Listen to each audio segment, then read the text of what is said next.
J'ai hâte de le connaître puisque depuis le temps qu'on nous en parle et qu'on nous fait presque oublier qu'il existe, on nous dit oui, il reste encore tant d'années d'études. En fait, à la fin, on sature. Donc il est bien des fois de pouvoir savoir qu'est-ce qui nous attend pour la suite.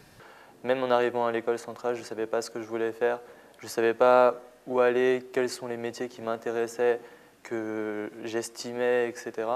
Et donc j'ai eu besoin de découvrir. Alors un projet professionnel, oui. Donc tout d'abord, je fais un BTS négociation relations clients, donc je vais plus partir vers la vente, mais plus dans le domaine bancaire, économique et financier aussi. C'est une chose qui me plaît. J'ai fait un bac économique et social, donc c'est vrai que ça m'a toujours plu de travailler dans l'économie. Le social aussi, c'est assez important, le social. Dans le domaine bancaire, on voit peut-être plus l'aspect financier, etc. Mais le social, il joue beaucoup dans le domaine bancaire.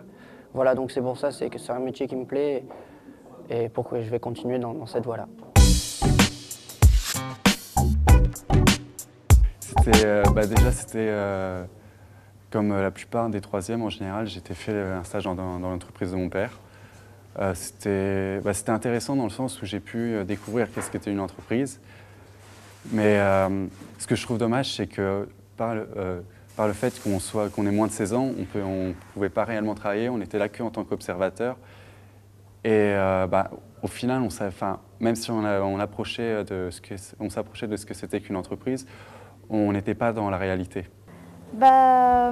J'étais vraiment partie pour devenir vétérinaire bien avant. J'ai vu les opérations. Comme je ne supporte pas trop la vue du sang, je me suis réorientée dans mes choix en fait. Alors en quatrième, c'était assez particulier. J'étais dans un collège qui orientait plus les élèves vers un niveau professionnel. Plus vite ils ont fini, plus vite au mieux c'est.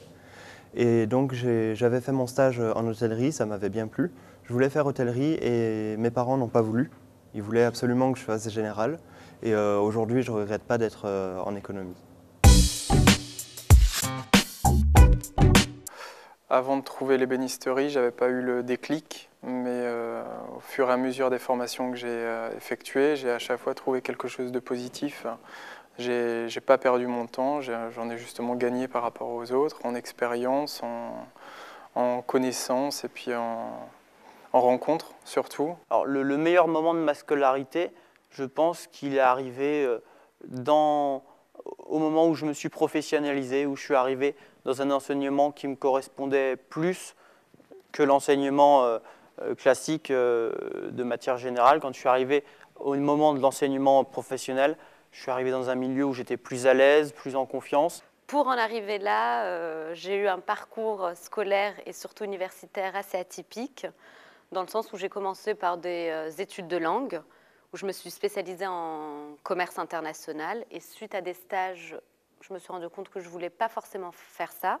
Donc j'ai bifurqué en maîtrise de com et en DEA d'infocom. Et au jour d'aujourd'hui, je peux dire qu'en fait, tous mes diplômes me servent pour mener à bien ce que je dois faire.